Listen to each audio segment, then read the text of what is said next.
Ese día tenía que haber llegado a casa a las 20:45. Ni un minuto más, ni un minuto menos. Lo sé porque mi hija tenía ensayo general para la función de Navidad, y yo había prometido estar allí. Le dije que iría directo después del trabajo, sin pasar por casa, que me guardase sitio en la primera fila. Pero no llegué. No fue por el tráfico, ni por una reunión larga, ni por un accidente en la autopista. No llegué porque vi algo que no tenía que ver. O mejor dicho, alguien. Y cuando lo vi, se me fue el alma al suelo, como si me hubiesen desconectado de mi propio cuerpo. Estaba en la calle Alboraya, cerca del bar donde Marta y yo íbamos cuando empezábamos a salir. Llevábamos tiempo sin pasar por allí. Años, de hecho. Y me hizo gracia verla justo allí. Bueno, gracia no. Porque no estaba sola.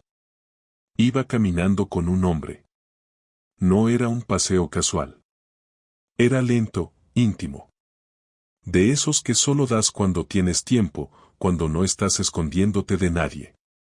Marta llevaba ese abrigo gris que se pone cuando quiere impresionar pero parecer natural, y se reía con la cabeza echada hacia atrás. Esa risa que a mí me costaba semanas conseguir. Lo sé porque me la he ganado a pulso muchas veces. Él le tocó el brazo de una forma que no deja dudas. Ella no se apartó. Yo no soy un tío celoso. Ni paranoico. Pero hay miradas que no se pueden confundir. Ni una en un millón. Lo que vino fue una tontería. Fue esa conexión que tienen las personas que ya se conocen por dentro. Que se desean. Que ya lo han hecho. Y en ese momento, todo cambió. Dejé de ser el hombre que iba a ver a su hija al ensayo. Me convertí en un espectador. En un extraño. No hice nada. Me quedé detrás de un árbol como un gilipollas. Ni se dieron cuenta. Entraron en el bar. El mismo bar al que íbamos cuando solo teníamos dinero para una caña y una tapa de bravas. Me quedé fuera. No sé cuánto tiempo estuve allí. Puede que 20 minutos, puede que una hora. Lloviznaba. No tenía paraguas. Ni siquiera lo sentía.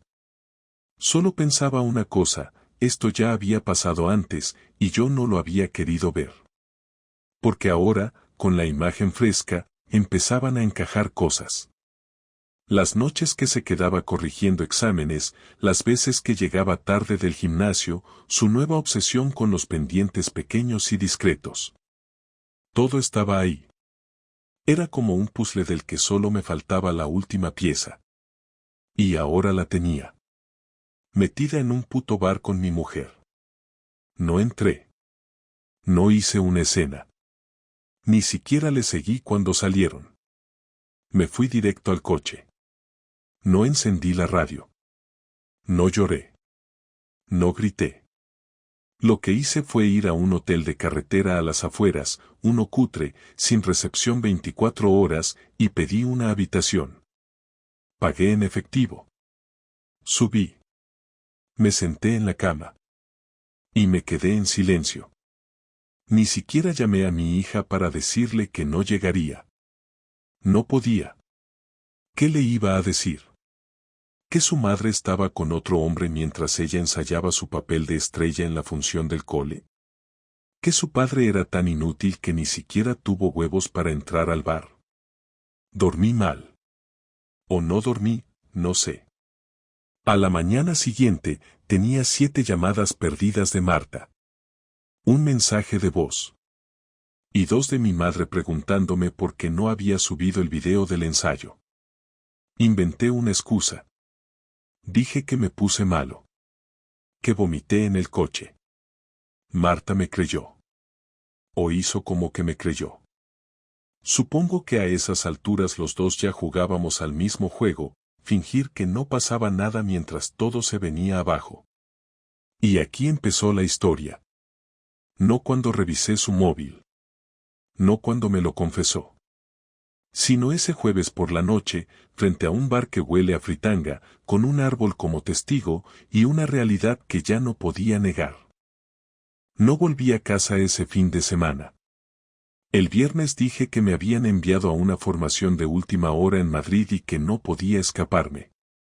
Marta no preguntó demasiado.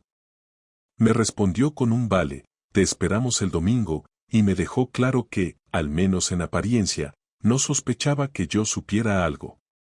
Dormí 2 noches más en el mismo hotel de carretera, donde los pasillos huelen a lejía barata y las paredes tienen manchas de humedad que nadie se molesta en tapar. No vi a nadie. No hablé con nadie. No contesté mensajes. Me limité a pensar, aunque pensar no es la palabra justa porque no ordenaba nada, no buscaba entender, solo repasaba escenas. La forma en que Marta se reía en aquel bar. El modo en que se inclinaba hacia él. Las veces que había dicho que estaba agotada cuando yo le proponía un plan. Las tardes en que me tocaba llevar solo a los niños al parque porque ella tenía reunión de evaluación. Nunca fui celoso, pero ahora entendía que no se trata de celos, sino de una certeza. Hay una línea muy clara entre la sospecha y la confirmación, y yo la había cruzado. Volví el domingo por la noche. Llegué justo cuando los niños se habían dormido. Marta estaba en el sofá, en pijama, viendo una serie. Me recibió con un beso en la mejilla y me preguntó si había sido muy aburrido el viaje. Le dije que todo bien, que estaba cansado. Se ofreció a calentarme algo de cena, le dije que no hacía falta, que ya había comido algo por el camino. Subí, me duché, me metí en la cama y fingí dormir. Me giré hacia el lado contrario y esperé a que ella apagara la luz. No lo hizo. Se quedó abajo viendo la tele hasta tarde. Supongo que tenía la cabeza en otra parte. Ya no intentaba disimular mucho. Durante esa semana, cambié el chip. Empecé a observarla sin que se diera cuenta. Me fijaba en los horarios, en los gestos, en las pausas largas que hacía antes de responderme cuando le preguntaba algo. Nunca mencionaba a nadie nuevo del trabajo. Cuando yo hablaba de algo importante, estaba pendiente del móvil. Noté que los miércoles salía 1 hora más tarde que el resto de días. Me decía que tenía claustro, pero no traía apuntes, ni venía cargada como solía hacerlo antes. Volvía maquillada, aunque decía que no había salido del instituto. A veces traía olor a perfume que no era suyo. Una colonia masculina, suave, pero clara. No decía nada. Ni una palabra.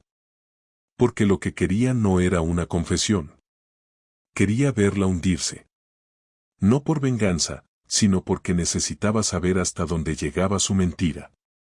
El viernes siguiente, fingí otra vez una salida de trabajo. Esta vez no fui al hotel. Me quedé en el coche, cerca del instituto donde trabaja, aparcado en una esquina desde donde podía ver la salida sin que me viera. Eran las 6:15 cuando la vi salir. No iba sola. Iba con él. No sé cómo lo supe, pero supe que era él. Un tío más joven, quizá unos 5 años menos que yo, camisa arremangada, vaqueros ajustados, barba arreglada. No era guapo, pero tenía ese aire de los que se creen interesantes. Caminaban juntos, riéndose. Ella tocó su brazo con confianza. Él la rodeó por la cintura como si no le importara estar en plena calle. Se subieron a su coche, un Seat gris. No le seguí. No podía. El corazón me iba tan rápido que pensé que iba a vomitar. Me bajé del coche, me apoyé en el capó y respiré. No por rabia. Por humillación. Esa noche dormí en casa de mi hermano. Le dije que me había peleado con Marta, que necesitaba aire. No entré en detalles. No quería su lástima ni sus consejos. Me dio el sofá del salón y una manta, y no preguntó más. Al día siguiente volví a casa a las 9 de la mañana. Marta estaba en la cocina, preparando café. Me preguntó si había dormido en Madrid. Le dije que sí, que acabé tan tarde que decidí quedarme una noche más. Me miró con indiferencia. Me preguntó si quería café. Le dije que no. Ella bebió el suyo en silencio. Luego se levantó y se metió al baño. Y ahí supe que ella también había cambiado. Ya no intentaba disimular. Sabía que me tenía controlado, que yo nunca había sido de conflictos, que no era de gritar ni de montar escándalos. Y eso la volvía más arrogante. Más segura. Como si tuviera la sartén por el mango. No se imaginaba que esa calma que me envolvía no era resignación. Era cálculo. A la semana siguiente, lo confirmé todo. No con un mensaje, no con una foto, no con una confesión. Lo confirmé porque un amigo mío, que trabaja en un concesionario cerca de donde ella trabaja, me llamó y me dijo que la había visto entrar al mediodía con el mismo tipo del viernes anterior.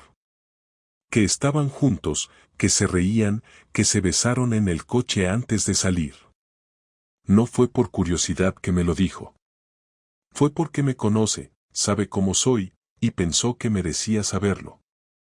Le agradecí la llamada sin darle más detalles. Colgué, apagué el móvil y salí a caminar por el barrio. No sé cuántas vueltas di. Lo que sé es que esa noche no hablé con Marta. Ni con mis hijos. Ni con nadie. A partir de ese momento, todo fue distinto. Ya no dormía bien. Me levantaba a mitad de la noche, caminaba por la casa, revisaba fotos antiguas, abría cajones sin saber qué buscaba. Algunas noches me metía al coche y daba vueltas por la ciudad. Otras, me sentaba en la cocina a oscuras, sin saber qué hacer. Marta no preguntaba. Me dejaba estar. Supongo que en su cabeza ya no estaba conmigo. Estaba con él. En su mundo. En su película. Yo era el que sobraba. El padre funcional. El marido útil. El que cuida de los niños, hace la compra, lleva el coche al taller, paga las facturas. Pero ya no era el hombre al que deseaba. Y entonces lo decidí.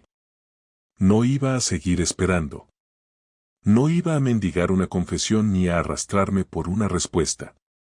Lo único que quería era verla enfrentarse a la verdad. Y esa verdad no la iba a encontrar yo en su teléfono. La iba a sacar de ella, mirándola a los ojos, quitándole el suelo bajo los pies, haciéndola pasar por lo mismo que me hizo a mí, el golpe seco del descubrimiento. No por orgullo. No por revancha. Sino porque después de todo, necesitaba recuperar el control. Porque esto ya no era un matrimonio. Era una mentira sostenida por la costumbre y los niños. Y yo no estaba dispuesto a seguir callando. La noche que decidí hablar no fue una noche especial ni preparada, fue un martes cualquiera, de esos que empiezan mal y terminan peor, porque los niños habían tenido un día pesado. Julia lloró por una tontería. Álvaro se negó a hacer los deberes y Marta llegó tarde sin avisar, dejó el bolso en la entrada y ni siquiera preguntó cómo estábamos, se fue directa a la cocina, abrió la nevera y empezó a mover cosas como si buscara algo que no estaba allí, y yo la observé desde la mesa del comedor con una calma que no sentía, pero que necesitaba mostrar, porque si en ese momento me dejaba llevar por lo que llevaba semanas acumulando, sabía que no habría vuelta atrás. Ella me habló sin mirarme, dijo que estaba cansada, que había sido un día horrible, que no tenía ganas de discutir, y yo asentí sin decir nada, porque no había llegado hasta ahí para discutir, había llegado para terminar con la farsa. Cenamos en silencio, si a eso se le puede llamar cenar, porque apenas probó bocado y yo solo movía el tenedor por el plato, escuchando el ruido del reloj del salón y esperando el momento exacto en el que los niños se durmieran, porque no quería que oyeran nada, no quería que se les quedara grabado en la cabeza el recuerdo de sus padres gritándose como desconocidos. Cuando por fin nos acostamos y cerré la puerta de su habitación, me quedé un segundo apoyado en la pared, respirando despacio, sintiendo cómo me temblaban las manos, y en ese instante supe que ya no había marcha atrás, porque cuando uno llega a ese punto, o habla o se rompe del todo. Marta estaba sentada en el sofá mirando el móvil cuando volví al salón. Me senté frente a ella, no a su lado, y le pedí que lo dejara sobre la mesa. Me miró con fastidio, como si le estuviera pidiendo algo absurdo, pero lo dejó. Le dije que necesitaba hablar y que no iba a hacer una conversación larga si ella decidía decir la verdad. Se recostó en el sofá, cruzó los brazos y soltó un suspiro exagerado. Sergio, de verdad, no estoy para dramas ahora mismo. No es un drama, le dije. Es una conversación que llevamos semanas evitando. Intentó levantarse, pero le pedí que se quedara sentada.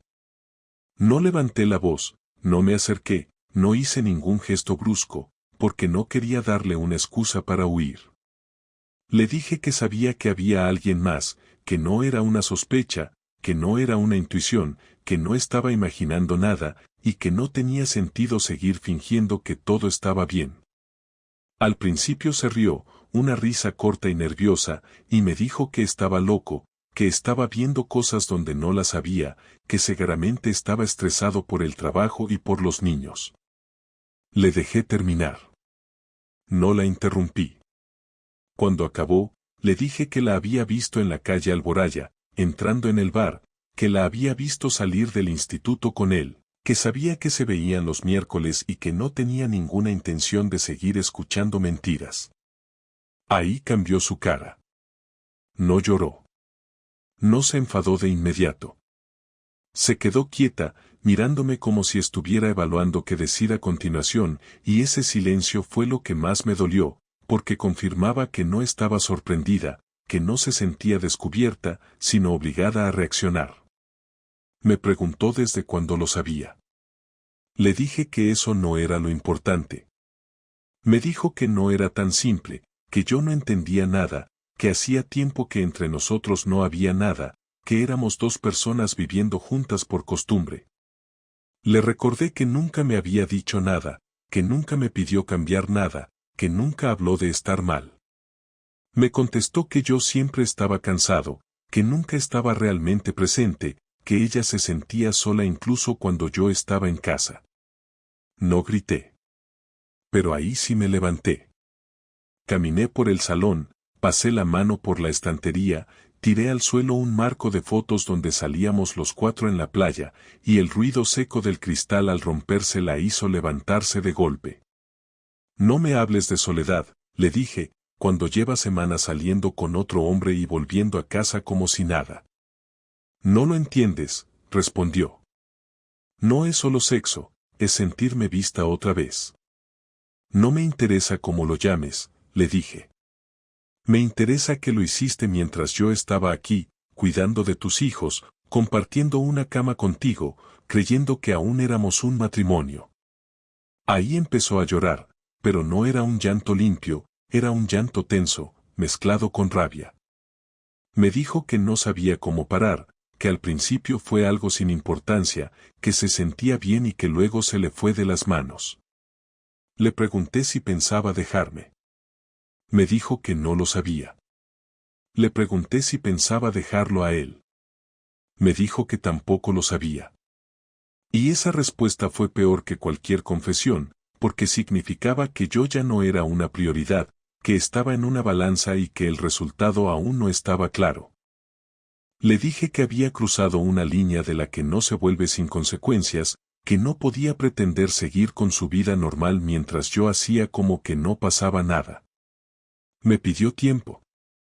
Me pidió espacio. Me pidió que pensara en los niños. Le dije que los niños eran precisamente la razón por la que no iba a fingir más, porque no quería que crecieran viendo a dos adultos viviendo una mentira. Me gritó que estaba exagerando, que no era para tanto, que no había destruido nada. Y ahí sí perdí la calma. Golpeé la mesa con el puño, no con fuerza para romperla, pero lo suficiente para que ella se callara. Lo destruiste todo el día que decidiste mentirme, le dije. No hoy.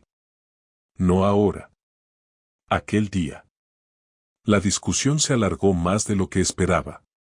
Dijo cosas que nunca pensé escuchar, reproches antiguos, frustraciones guardadas, comparaciones que no necesitaba hacer. Yo le respondí con hechos, con recuerdos concretos, con momentos en los que estuve y ella no quiso estar. No hubo acuerdos. No hubo perdón. Solo dos personas agotadas, enfrentadas, diciendo verdades que ya no servían para arreglar nada. Al final se levantó, cogió una chaqueta y dijo que iba a salir a despejarse. Le pregunté si iba a verlo a él. No respondió. Cerró la puerta con un golpe seco que resonó en toda la casa. Me quedé solo en el salón, rodeado de cristales rotos y silencio. No lloré. Me senté en el suelo, recogí el marco de fotos con cuidado y lo dejé sobre la mesa.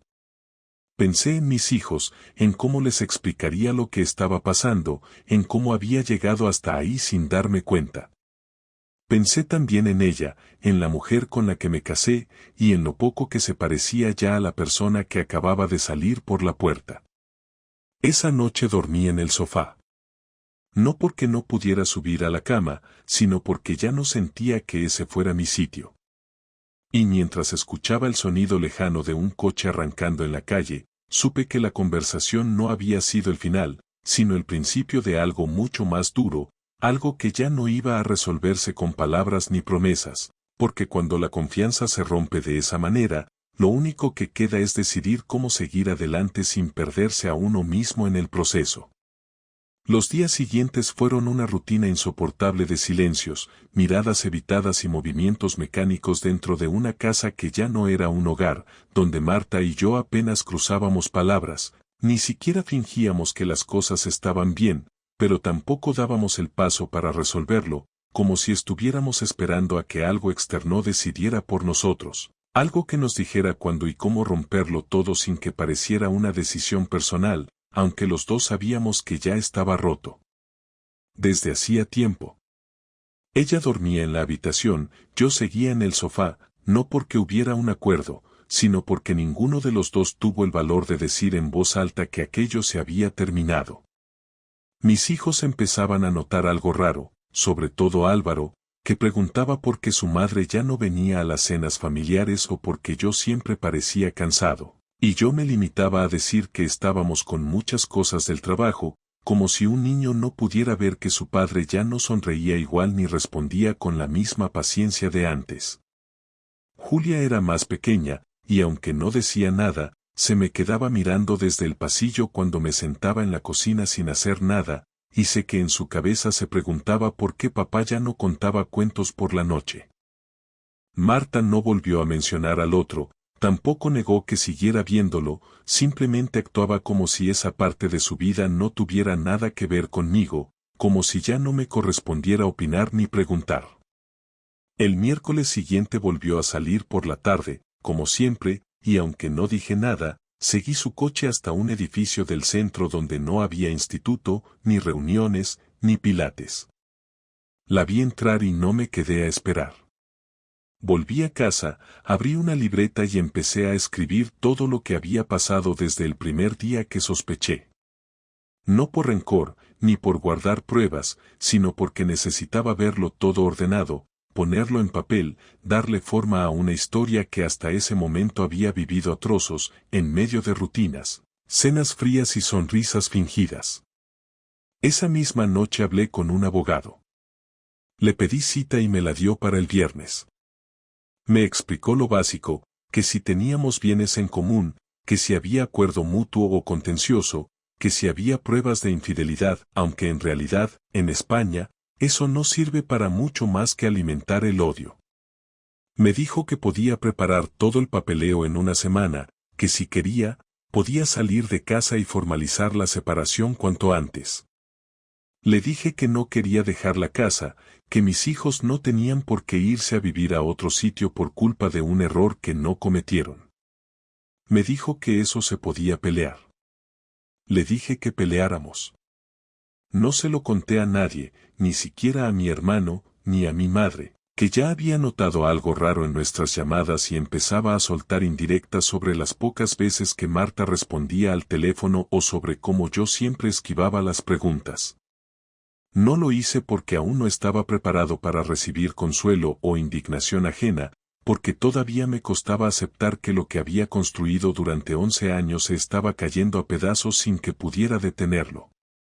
El sábado siguiente me levanté temprano, preparé el desayuno para los niños y los llevé al parque. Jugaron sin saber que era la última vez que su familia estaba junta de esa manera, sin saber que su padre ya había firmado unos papeles que cambiarían todo. Volvimos a casa y Marta estaba en la cocina, como si no pasara nada. Me preguntó cómo había ido la mañana, le respondí con frases cortas, sin ganas de alargar una conversación que no iba a ningún sitio. Ella notaba la distancia, pero no hacía nada por reducirla. Yo ya había dejado de esperar que lo hiciera. Esa tarde, mientras los niños veían una película, le pedí que subiera al dormitorio. Cerré la puerta, saqué los papeles del sobre y los dejé sobre la cama. No dije nada al principio, solo esperé a que los viera. Los miró, luego me miró a mí, y se quedó en silencio. ¿Esto qué es? Es la decisión que tú tomaste y que yo estoy firmando. Me preguntó si estaba seguro, si había pensado en todo lo que eso implicaba, si quería hacerle eso a los niños. Le dije que lo único que les estábamos haciendo a los niños era enseñarles a convivir con una mentira. Me pidió que lo habláramos, que lo intentáramos una vez más, que fuéramos a terapia si hacía falta. Le recordé que hace 2 semanas me dijo que no sabía si iba a dejar a su amante, que ni siquiera me aseguró que lo nuestro tenía sentido. Me pidió tiempo. Le dije que el tiempo ya se lo había tomado mientras me mentía a la cara cada día. Se enfadó. Me dijo que no era tan fácil, que la vida no era blanco o negro, que yo también tenía culpa por haberme desconectado. Te desconectaste tú el día que te entregaste a otro, le respondí sin levantar la voz. Lo único que hice fue seguir funcionando cuando tú ya habías apagado todo. Se quedó callada. Me preguntó si ya estaba todo hecho. Le dije que faltaba su firma. Me dijo que necesitaba pensar. Le dije que no había más que pensar, que si no lo firmaba, lo haría un juez. Me preguntó si pensaba pelear por la custodia. Le dije que sí. Me preguntó si pensaba sacarla de la casa. Le dije que también. Me miró con una mezcla de rabia y sorpresa. No sabía que tenías tanta sangre fría. No es sangre fría. Es dignidad. Bajé, preparé la cena. No me tembló la mano, no me dolió el pecho, no se me hizo un nudo en la garganta. Lo único que sentía era una certeza brutal de que ya no había vuelta atrás. Ella bajó media hora después, no dijo nada, comió en silencio, ayudó a bañar a los niños y volvió a subir. Yo me quedé abajo. A las 11 de la noche, cuando fui a apagar las luces, vi el sobre en la mesa del comedor. Estaba firmado. Guardé los papeles, cerré el sobre y lo metí en el maletín del trabajo. Al día siguiente iría al despacho del abogado a entregarlo. No tenía ninguna duda. Esa noche, mientras escuchaba los pasos de Marta en el piso de arriba, supe que ya no era mi mujer, que a partir de ahora, solo sería la madre de mis hijos y la persona con la que tendría que aprender a convivir desde otro lugar. Y lo peor de todo no era haber llegado a ese punto. Lo peor era saber que nunca me pidió perdón.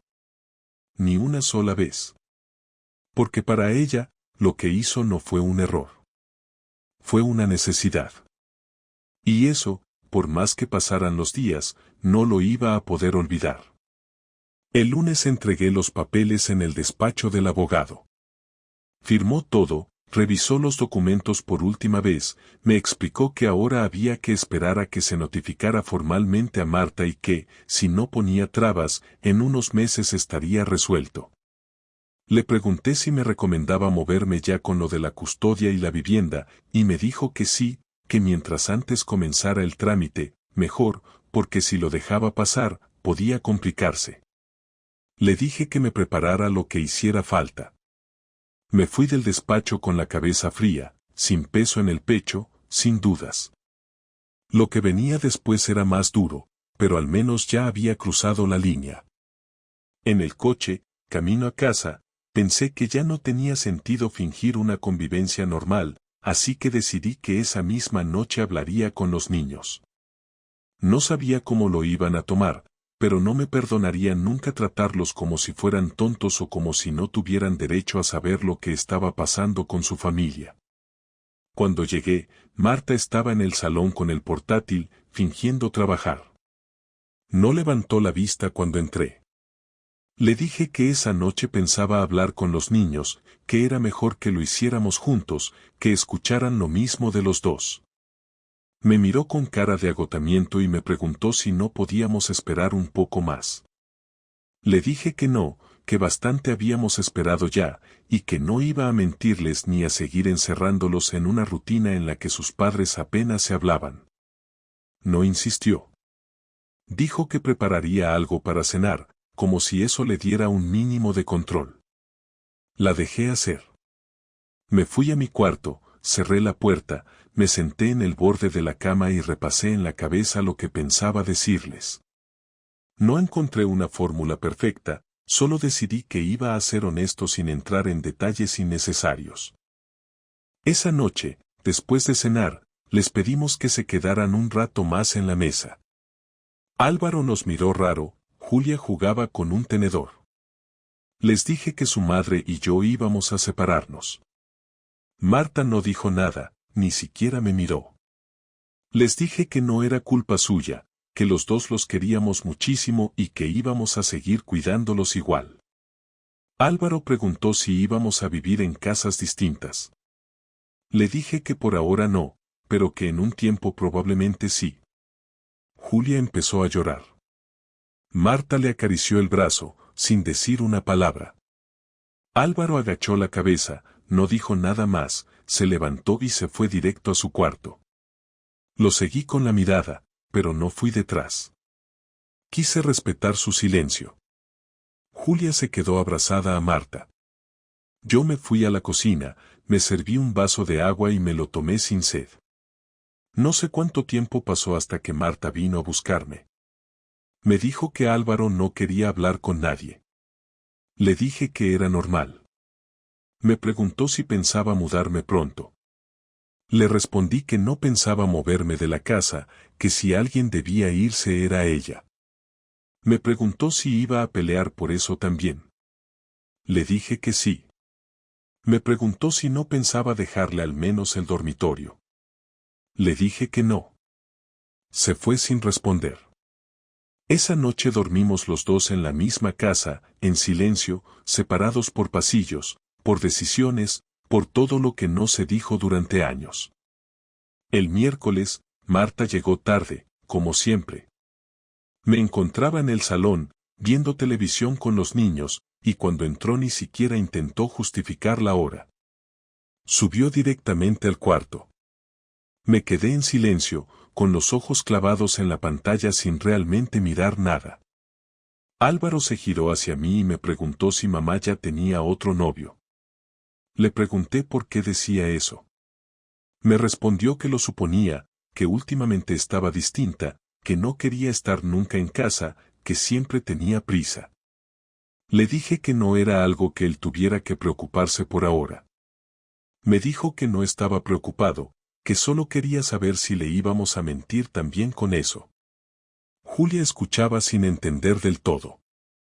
Me quedé callado unos segundos y le dije que sí, que su madre estaba con otra persona. Álvaro no dijo nada. Apagó la tele y se fue a su cuarto. Julia se quedó a mi lado, me abrazó y me dijo que no quería que nos separáramos. Le dije que yo tampoco había querido eso. Me preguntó si era por culpa suya. Le respondí que de ninguna manera, que no tenía nada que ver. Me abrazó más fuerte. se quedó dormida en mi pecho. Al día siguiente, Marta me escribió desde el trabajo. Un mensaje breve. Me decía que iba a quedarse unos días en casa de su hermana, que era mejor poner distancia. Le respondí que no había problema, que cuando quisiera recoger sus cosas, me avisara. Me dijo que lo haría el sábado. No preguntó por los niños. Yo tampoco pregunté por su plan.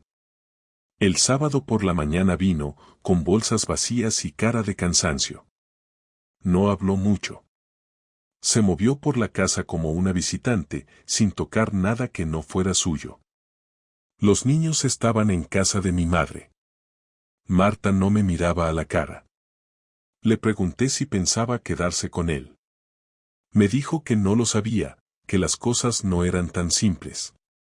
Le pregunté si alguna vez pensó en lo que esto le haría a los niños. Me dijo que sí, pero que también pensaba en ella, que no podía vivir más sintiéndose invisible. Le pregunté cuántas veces me lo había dicho. No respondió. Le dije que yo tampoco era feliz, que tampoco sentía que ella estuviera presente, pero que no me fui a buscar a nadie. Me dijo que ya era tarde para reproches. Le dije que ya era tarde para todo. Terminó de llenar las bolsas y se fue sin mirar atrás. Esa noche me senté en la cama de Álvaro. Le pregunté cómo estaba. Me dijo que bien. Le dije que podía hablar conmigo cuando quisiera. Me preguntó si mamá volvería. Le dije que eso no dependía de mí. Me preguntó si yo quería que volviera. Le dije que ahora mismo no. Me dijo que él tampoco. Le di un beso en la frente y apagué la luz. Luego fui al cuarto de Julia, que ya dormía con su muñeco apretado en el pecho. Me senté en el suelo, la miré un rato. Escuché el silencio de la casa, un silencio distinto, nuevo. No era un silencio cómodo, pero al menos era real. Ya no había mentiras. Solo quedaba recoger los pedazos, uno por uno, y ver qué hacía con ellos. Sabía que la parte más difícil no había pasado todavía, pero al menos ya estaba en marcha. Y de alguna forma, por muy jodido que estuviera todo, sentía que eso también era empezar de nuevo. Cuando Marta se fue, no hubo una sensación de alivio ni de tragedia. Fue más bien una pausa extraña, un espacio vacío que dejó su ausencia en la rutina, como si durante años una parte de mi vida hubiese estado desajustada y de repente todo encajara en su sitio, pero sin que eso significara que las cosas fueran buenas o malas, simplemente distintas. Los primeros días sin ella en casa fueron más tranquilos de lo que imaginaba. Me levantaba, preparaba el desayuno para los niños, los llevaba al colegio, trabajaba, volvía a casa, hacía la cena, los acostaba, y cuando todo quedaba en silencio, me sentaba en el sofá con una cerveza sin saber si había hecho bien o mal, solo sabiendo que había hecho lo que tocaba. Nadie me felicitaba por ello, nadie me miraba con reproche, no había discusiones ni silencios tensos. Lo que quedaba era algo crudo, pero al menos sincero. No volví a hablar con Marta durante varios días. Ella mandaba algún mensaje para preguntar por los niños, yo respondía con frases cortas, claras, sin emociones. No le preguntaba cómo estaba ni qué hacía ni con quién. Ella tampoco intentaba hablar más de la cuenta. Estaba claro que el canal de comunicación se había reducido a lo estrictamente necesario. Un martes por la noche, me escribió para decirme que quería pasar a ver a los niños, que llevaba días sin verlos y que no quería que pensaran que los estaba abandonando. Le dije que podían verse el jueves por la tarde, que los llevaría a casa de su hermana y que los recogiera después. Me dio las gracias y no volvió a escribir. El jueves los llevé, se quedaron 3 horas con ella, y cuando volví a recogerlos, estaban callados. Les pregunté cómo había ido, y Álvaro dijo que bien. Julia dijo que quería volver a casa.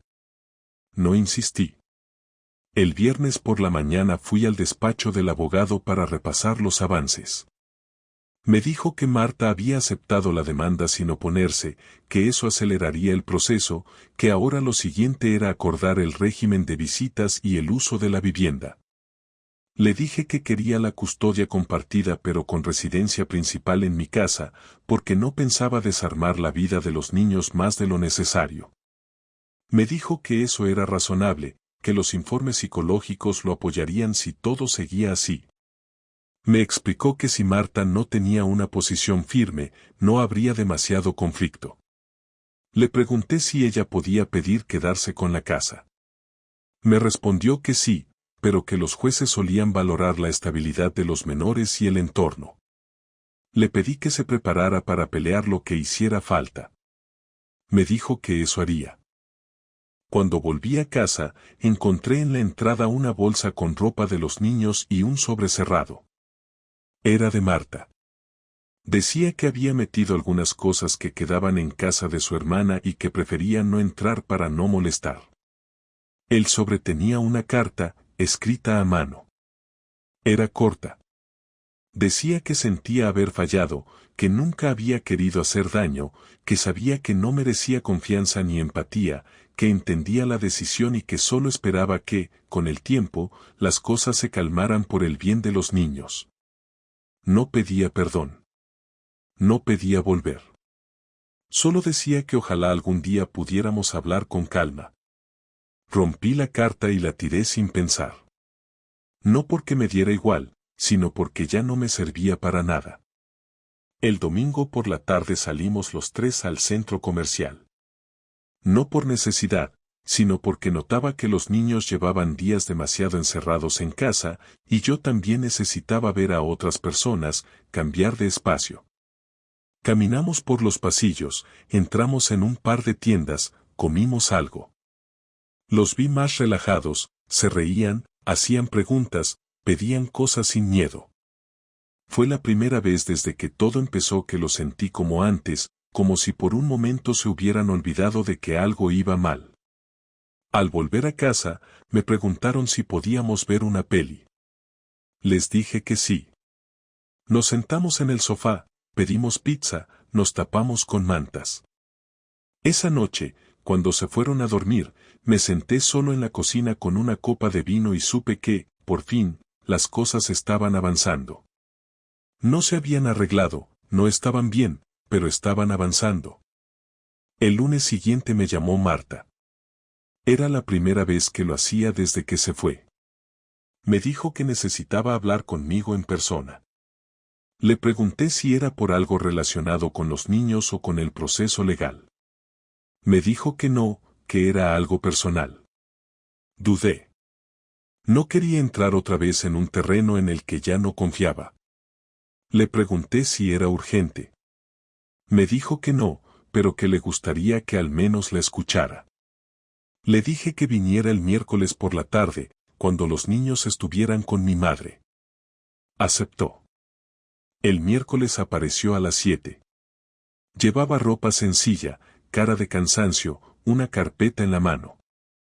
Se sentó frente a mí en el comedor. No traía expresión de superioridad ni de víctima. Solo se veía agotada. Me dijo que había empezado a ir a terapia, que no sabía si servía de algo, pero que sentía que tenía que hacerlo porque había cosas que ni ella entendía de lo que había hecho. Me dijo que ya no veía al otro, que se había terminado, que no había sido lo que pensaba, que todo se volvió un caos y que se había sentido más sola de lo que imaginaba. Me dijo que no me pedía volver, ni que la perdonara, solo que supiera que no estaba huyendo de las consecuencias. No respondí de inmediato. Solo la miré. Me preguntó si podía seguir viendo a los niños sin tantas restricciones. Le dije que mientras respetara lo acordado y no les metiera ideas raras en la cabeza, no tenía problema. Me dijo que nunca lo haría. Me preguntó si pensaba odiarla siempre. Le dije que no era odio, pero que tampoco podía fingir que ya no me dolía. Se quedó callada unos segundos. Luego me agradeció por haber escuchado y se fue sin más. Esa noche dormí sin despertarme una sola vez.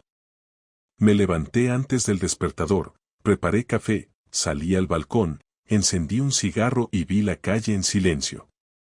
La vida seguía, y aunque dolía, aunque no entendía del todo lo que vendría después, al menos tenía claro que no me quedaría estancado. Ya no esperaba nada de Marta, no sentía necesidad de resolver nada con ella, no necesitaba explicaciones ni disculpas. Lo único que quería era salir de todo eso con la cabeza en su sitio y los niños lo menos rotos posible. Lo demás ya no importaba. Ella hizo su elección. Yo hice la mía. Y eso era suficiente para empezar otra vida.